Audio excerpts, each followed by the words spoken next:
안녕하십니까. 지적재산권법 강의를 담당하고 있는 서울대 박준석 교수입니다. 오늘은 특허법 네 번째 시간이 되겠습니다.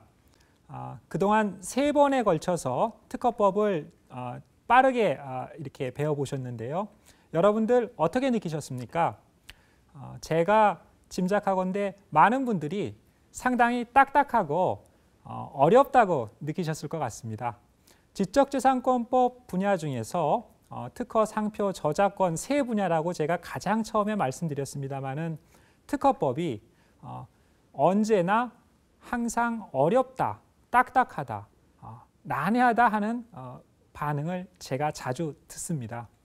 아쉽게도 더 자세히 말씀드리자면은 특허 절차법, 특허 심판원에서 심사 및 결정이 이루어지고 그것에 대해서 불복이 특허 법원에서 이루어지는 과정, 또 실무에서는 이 특허법 자체가 의미를 가지기보다는 과학기술 발명이란 것이 사실은 더 의미 있는 거 아니겠습니까? 객체로서 이런 과학기술의 내용까지 체득하여야지 이제 특허 실무가 원활하게 돌아가는 이런 과정 등을 모두 설명하자면 여러분들이 지금 느끼시는 것보다 훨씬 특허법은 어렵다, 더 딱딱하다 이렇게 반응을 이끌어낼 수도 있을 것 같습니다.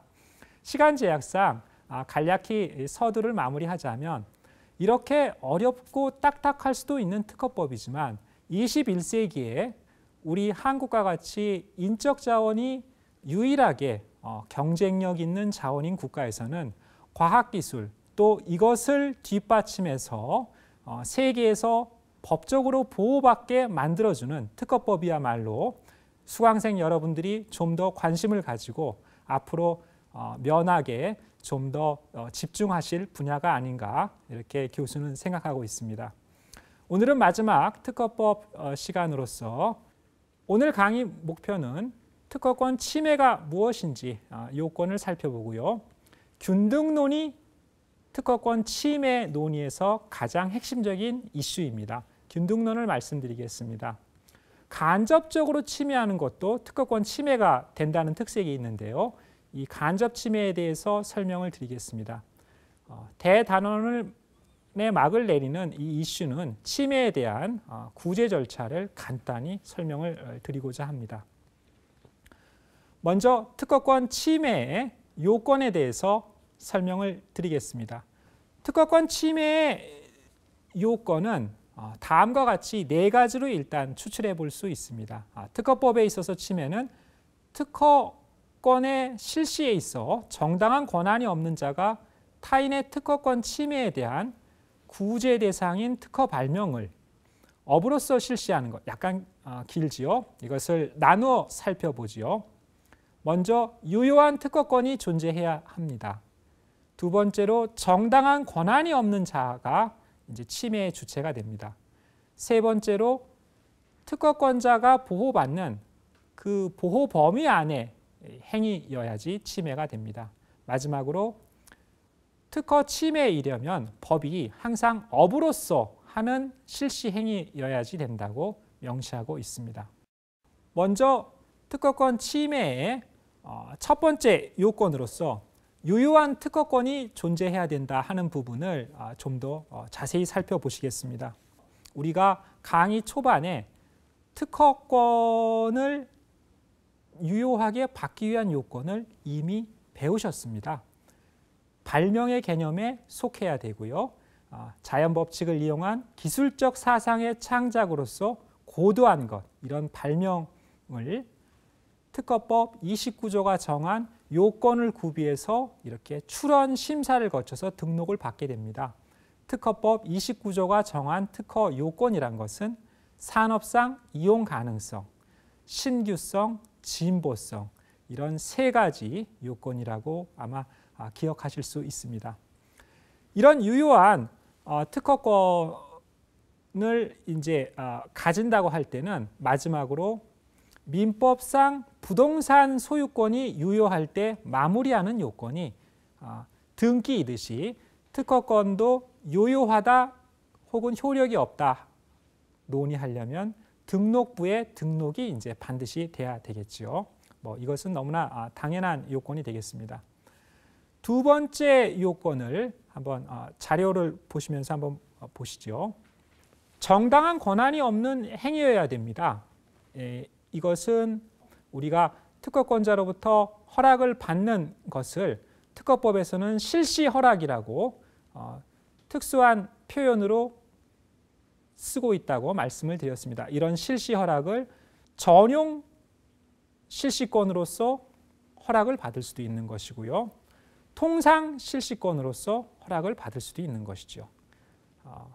또 만약에 허락을 해줘야 될 권리자가 복수라면은 어떻게 되겠습니까?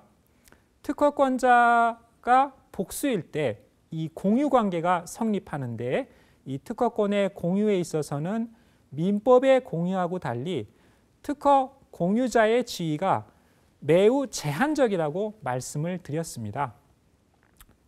나중에 배우실 저작권법에서도 마찬가지인데요. 우리 지적재산권법에 있어서 공유가 일단 수강생 여러분들에게 가져다주는 어떤 우리 법적인 상식과 달리 공유자라 할지라도 자신의 지분에 대해서도 마음대로 권리 행사가 안 되는 이런 지위인 것이죠. 혹자는 이런 특허법의 공유관계를 가르쳐서 이것은 공유가 아니라 민법상 합유에 가까운 것이다. 이렇게 설명하는 견해도 있습니다. 어찌되었든 특허권자가 여러 복수 주체일 때는 이런 복수 주체로부터 모두 허락을 받아야지 되겠습니다. 세 번째 요건으로서 특허권의 영역에 속하는 어떤 침해 행위가 이루어져야 됩니다. 특허권은 특허 청구 범위에 의해서 원칙적으로 그 권리의 범위가 정해지는 까닭에 특허 청구 범위, 클레임이 포섭하고 있는 범위에 속해야 된다는 그런 것이 대원칙입니다. 하지만 이런 경우는 어떻겠습니까? 많은 침해자들이 대부분 특허 발명을 자기가 임의로 편승해서 활용하고자 하는 동기는 가지고 있습니다. 경쟁 사업자들이. 하지만 특허권 침해로 판단을 받게 되는 경우에 혹은 법원으로부터 손해배상 청구를 받을 수도 있고요.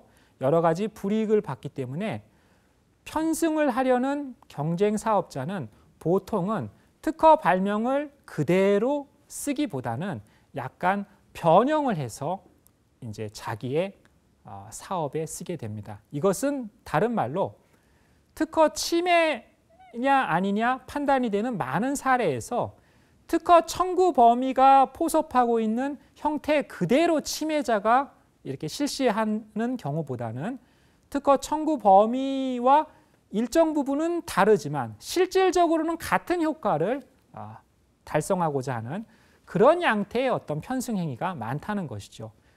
일찍이 미국에서는 이런 침해에 대해서 과연 특허 청구 범위에 속하지 않는다고 해서 그대로 비침해로 선언할 것이냐 아니면 특허 청구 범위의 해석에 있어서 좀 더 신축적인 해석을 할 것이냐 논란이 있었고 후자의 어떤 태도를 취해서 특허 청구 범위의 해석을 좀 더 신축적으로 확장하고 있습니다. 이것이 균등론입니다. 마지막 요건은 업으로서 실시하여야 한다는 것입니다. 특허 발명은 저작권이 보호하는 어떤 표현과 달리 그것을 침해하기 위해서는 상당한 노력이 필요합니다. 가장 쉬운 예로 얼마 전에 제가 본 신문 기사에서 다루고 있는 내용은 미국의 다국적 제약사인 노바티스에서 출시하고 있는 글리백이라는 약품에 관해서 그 약품값이 특허권의 대가로서 너무 지나치게 높아서 일반 환자들이 제대로 복용하기가 어렵다 하는 그런 하소연의 기사였습니다. 어쨌든 특허권자가 지나치게 지위를 남용했느냐 안 했느냐는 제가 말씀드리고자 하는 것이 아니고요. 여기서 말씀드리고 싶은 것은 그런 글리백이라든지 제약품에 대해서 특허를 침해하고자 할 때는 일반 공중은 하고 싶어도 방법이 없다는 것이죠. 반면 저작권법에 있어서 침해는 여러분들이 지금 혹시 바로 옆에 가지고 계시는 노트북이나 혹은 가정마다 비치해 놓고 있는 컴퓨터를 통해서 가령 뭐 음악 파일을 복제한다든지 얼마든지 마음만 먹으면 침해가 가능합니다. 특허 발명에 대한 침해는 이렇게 상당한 노력, 달리 표현하면 상당한 자본과 설비가 필요하기 때문에 특허 입권 입법자는 특허 침해 책임을 부과하는 데 있어서 업으로서 침해하는 자만 특허 침해 책임을 지도록 한 것이라고 해석이 됩니다.